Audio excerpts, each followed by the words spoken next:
ವೀಕ್ಷಕರೇ, ಈ ಕಥೆಯನ್ನು ನೋಡುತ್ತಿರುವವರಿಗೆಲ್ಲರಿಗೂ ಒಂದು ಮನವಿಯನ್ನು ಮಾಡುತ್ತಿದ್ದೇನೆ. ಯಾರೆಲ್ಲ ನನ್ನ ಚಾನಲನ್ನು ಸಬ್ಸ್ಕ್ರೈಬ್ ಮಾಡಿ ನೋಡುತ್ತಿದ್ದೀರೋ ಅವರಿಗೆಲ್ಲರಿಗೂ ಧನ್ಯವಾದಗಳು. ಇನ್ನು ಯಾರು ನನ್ನ ಚಾನಲನ್ನು ಸಬ್ಸ್ಕ್ರೈಬ್ ಮಾಡಿಲ್ಲ, ದಯವಿಟ್ಟು ಕೆಳಗೆ ಕಾಣುವ ಸಬ್ಸ್ಕ್ರೈಬ್ ಬಟನ್ ಅನ್ನು ಕ್ಲಿಕ್ ಮಾಡಿ ಸಪೋರ್ಟ್ ಮಾಡಿ. ಅಯ್ಯಯ್ಯೋ, ನೀವು ಹೇಳಿದ್ದು ನೋಡಿ, ಒಡವೆಗಳೆಲ್ಲ ನಿಮ್ಮ ಹತ್ತಿರವೇ ಇದೆ. ನಾನು ಮನೆಯಲ್ಲಿ ಜಗಳ ಮಾಡಿಕೊಂಡು ಬೆಂಗಳೂರಿಗೆ ಬಂದು ಬಿಡೋಣ ಅಂದುಕೊಂಡರೆ ನೀವು ಅರ್ಧ ಕೆಲಸ ಮಾಡಿ ತಲೆ ತಗ್ಗಿಸಿ ನಿಂತಿದ್ದೀರಾ. ನನ್ನ ಪಾಡು ನಿಮಗೆ ಗೊತ್ತಾ? ಆ ವಿನೋದ್ಗೆ ನಾನು ಅಂದ್ರನೇ ಇಷ್ಟ ಇಲ್ಲ. ಅವನ ಜೊತೆ ಬಾಳೋದಕ್ಕೆ ಆಗಲ್ಲ ಅಂತ ನಿಮಗೆ ಒಳ್ಳೆ ಐಡಿಯಾ ಕೊಟ್ಟರೆ ಅದನ್ನು ಹಾಳು ಮಾಡಿ ಇಲ್ಲಿ ತಲೆ ತಗ್ಗಿಸಿ ನಿಂತಿದ್ದೀರಲ್ಲ ಅಂತ ಅಳಲು ಶುರು ಮಾಡ್ತಾಳೆ. ಶರ್ಮಿಳಾ, ಮೆಲ್ಲಗೆ ಮೆಲ್ಲಗೆ ಮಾತಾಡು. ನೀನು ಕಿರಿಚಾಡಿದರೆ ಬೇರೆಯವರಿಗೆ ಕೇಳಿಸಲ್ವಾ? ನೋಡು, ನಾವು ತುಂಬಾ ಪ್ರಯತ್ನ ಪಟ್ವಿ, ಆದರೂ ಉಪಯೋಗ ಆಗಲಿಲ್ಲ. ಅದಕ್ಕೆ ಅವರನ್ನೆಲ್ಲ ಸಾಯಿಸಿ ಬಂದಿದ್ವಿ. ನೋಡು, ನೀನು ಇನ್ನು ಆ ಮನೆಯಲ್ಲೇ ಇರು. ಈ ಥರದ್ದೇ ಇನ್ನೊಂದು ಅವಕಾಶ ಸಿಗುತ್ತೆ, ಆಗ ನಾವು ಖಂಡಿತ ಯಾಮಾರೋಲ್ಲ ಅಂತಾರೆ. ಸುಮ್ಮನೆ ಇದ್ರೆ ಸರಿ. ಏನೋ ಅದೃಷ್ಟಕ್ಕೆ ಇಂಥ ಒಂದು ಚಾನ್ಸ್ ಸಿಕ್ಕಿತು. ಪದೇ ಪದೇ ಸಿಗುತ್ತಾ? ಆದರೂ ನೀವು ಮಾಡಿದ ಒಂದು ಒಳ್ಳೆ ಕೆಲಸ ಅಂದ್ರೆ ಆ ಜಾಹ್ನವಿಯನ್ನು ಬದುಕಿದ್ದಾಗಲೇ ಮಣ್ಣು ಮಾಡಿದ್ದು. ಅಬ್ಬಬ್ಬ, ಆ ಮನೆಯಲ್ಲಿ ಅವಳನ್ನು ಮಹಾರಾಣಿಯನ್ನು ಮೆರೆಸುವ ಹಾಗೆ ಮೆರೆಸೋರು. ಆಗೆಲ್ಲ ನನಗೆ ಹೊಟ್ಟೆ ಉರಿಯುತ್ತಾ ಇತ್ತು. ಈಗ ಅವಳ ಕಾಟ ಇಲ್ವಲ್ಲ. ಆದರೂ ನಿಮ್ಮನ್ನು ನಂಬಿ ನಾನು ಮನೆಯಲ್ಲಿ ಅವಳ ಬಗ್ಗೆ ಕೆಟ್ಟದಾಗಿ ಮಾತನಾಡಿದೆ. ಈಗ ಮತ್ತೆ ಅವರ ಜೊತೆಯಲ್ಲೇ ಇರಬೇಕಾ ಅಂತ ಅಳುತ್ತಲೇ ಮನೆಗೆ ಹೋಗ್ತಾಳೆ. ಮನೆ ಕಟ್ಟುವ ಕೆಲಸವನ್ನು ಸ್ವಲ್ಪ ದಿನ ನಿಲ್ಲಿಸಿದವರು ಮತ್ತೆ ಶುರು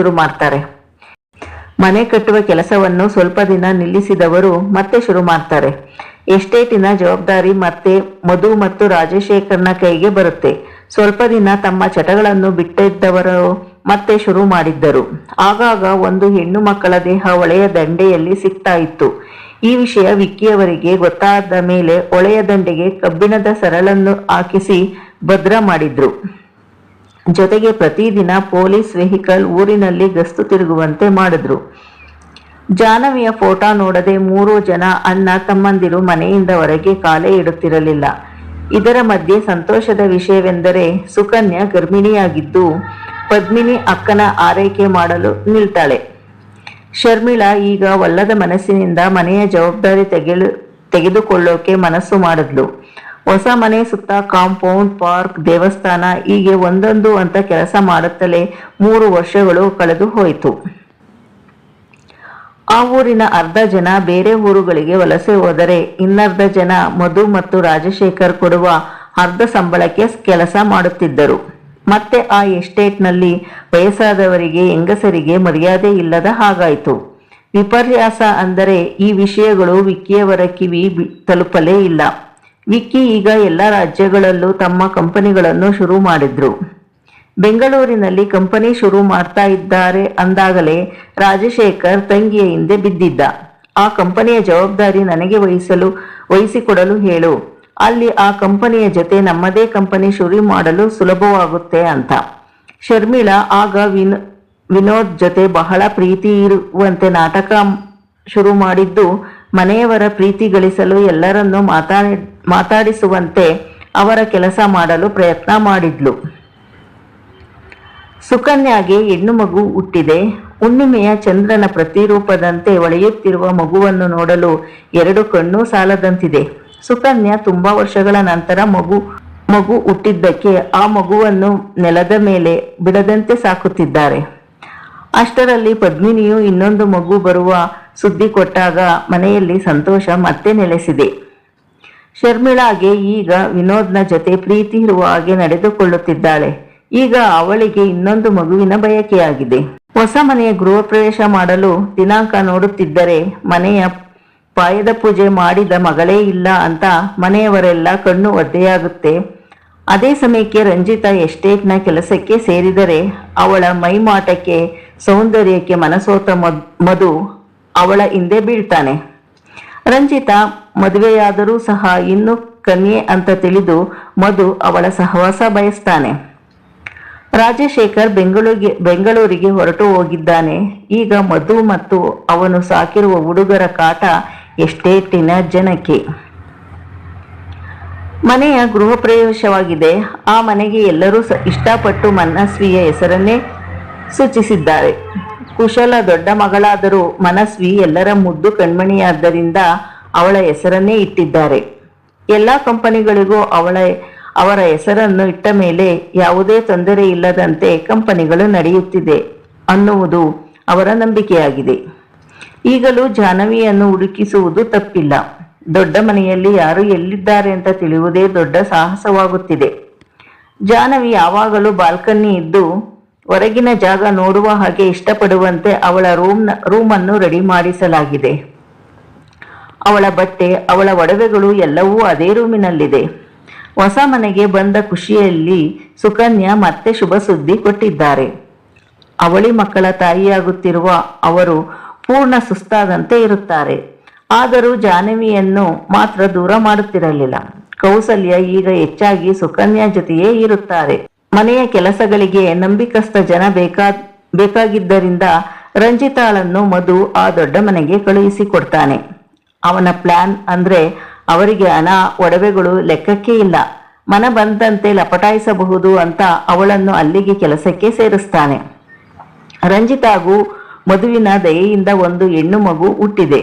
ಗಂಡನ ಜೊತೆಗೆ ಆ ಮಗುವನ್ನು ಬಿಟ್ಟು ಇಲ್ಲಿಗೆ ಕೆಲಸಕ್ಕೆ ಬರ್ತಾ ಇದ್ದು ಮಧು ಆ ದೊಡ್ಡ ಮನೆಗೆ ಬರ್ತಾನೆ. ಆಗಿನ್ನು ಸೆಕ್ಯೂರಿಟಿ, ಸಿಸಿ ಕ್ಯಾಮೆರಾ ಏನೂ ಇಲ್ಲದೆ ಇರುವುದರಿಂದ ಮಧು ಆರಾಮವಾಗಿ ಮನೆಯೊಳಗೆ ಬಂದಿದ್ದ.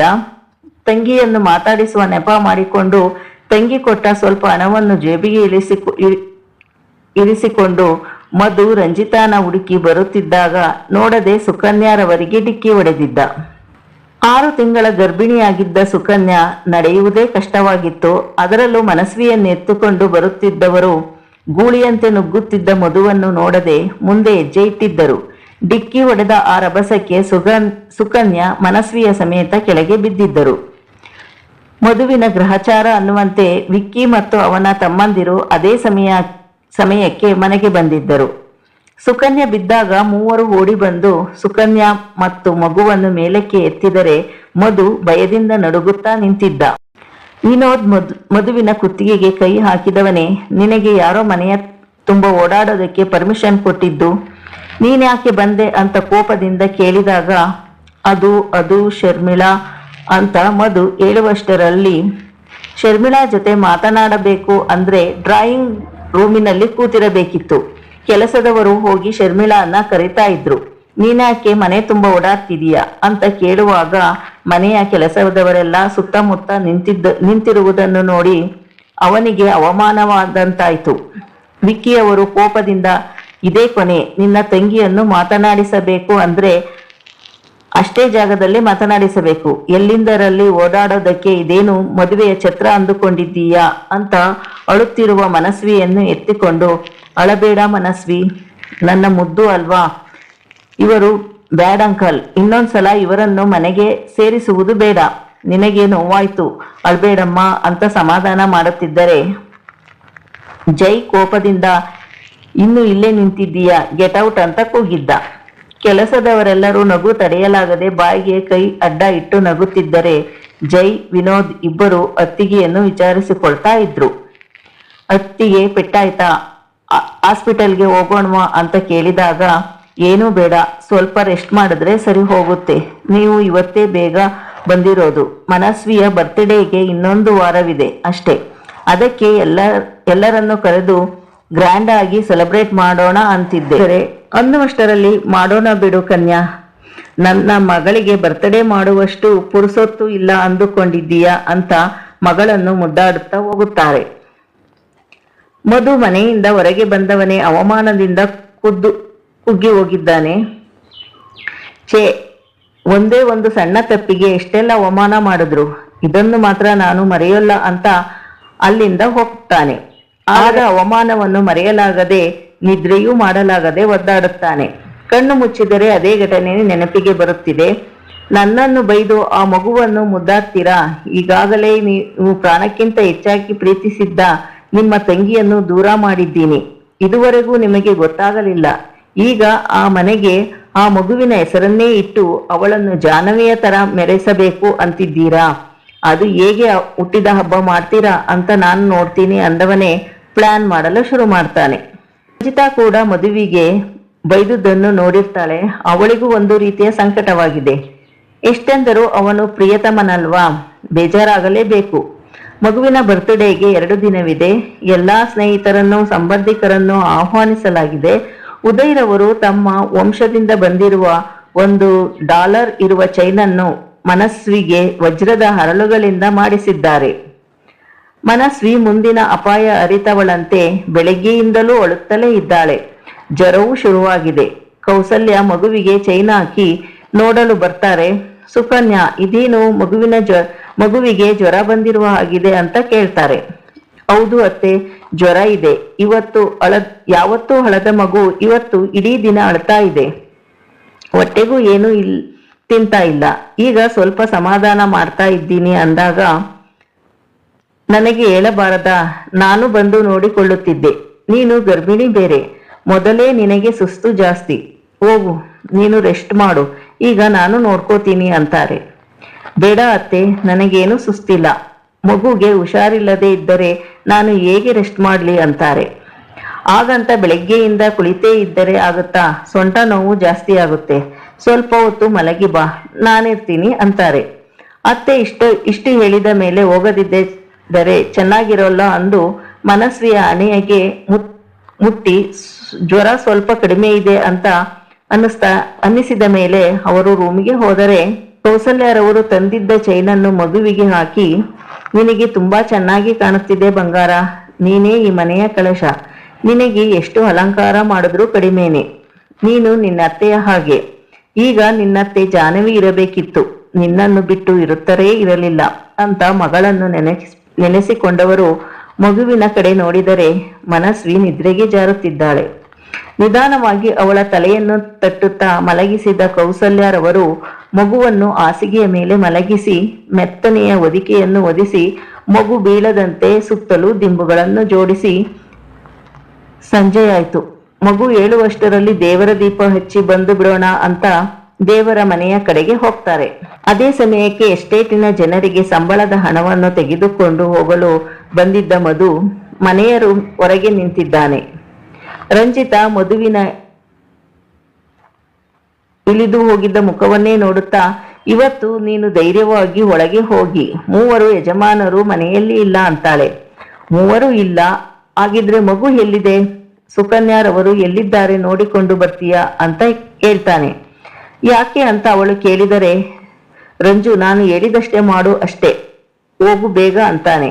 ಮಗು ಮಲಗಿದ್ದು ಸುತ್ತಮುತ್ತ ಯಾರೂ ಇಲ್ಲದನ್ನು ನೋಡಿ ರಂಜಿತಾ ಹೋಗಿ ಹೇಳಿದರೆ, ಇದೇ ಸರಿಯಾದ ಸಮಯ. ಎಲ್ಲಾ ಕೆಲಸದವರು ಅವರವರ ಕೆಲಸದಲ್ಲಿದ್ದಾರೆ. ಹೇಗಿದ್ದರೂ ನನ್ನ ಕಾರ್ ಮನೆಯ ಮುಂದೆಯೇ ಇದೆ, ಬಾ ಅಂತ ನನ್ನ ಜೊತೆ ಅಂದು ಅವಳನ್ನು ಕರೆದುಕೊಂಡು ಮಲಗಿರುವ ಮಗುವನ್ನು ಆ ಹೊದಿಕೆಯಲ್ಲೇ ಸುತ್ತಿಕೊಂಡು ಆ ಕಡೆ ಈ ಕಡೆ ನೋಡುತ್ತಾ, ಹಿಂದಿನ ಬಾಗಿಲಿನಿಂದ ಬಂದವರೇ, ರಂಜು ಕಾರಿನಲ್ಲಿ ಕೂತ್ಕೋ, ತಲೆ ಬಗ್ಗಿಸಿ ಕೂತ್ಕೋ, ಯಾರೂ ನಿನ್ನನ್ನು ನೋಡಬಾರದು ಅಂತ ಹೇಳಿ ಅವಳ ಮಡಿಲಿಗೆ ಮಲಗಿರುವ ಮಗುವನ್ನಿಟ್ಟು ಅಲ್ಲಿಂದ ಕಾರಿನಲ್ಲಿ ಯಾರಾದರೂ ನೋಡಿದರೆ ಅಂತ ಭಯದಿಂದ ಬೇಗ ಹೊರಡುತ್ತಾರೆ. ಇದಿಷ್ಟು ಇವತ್ತಿನ ಸಂಚಿಕೆಯಾಗಿದೆ. ಮುಂದೇನು ಆಗುತ್ತದೆ ಎಂದು ನೋಡೋಣ.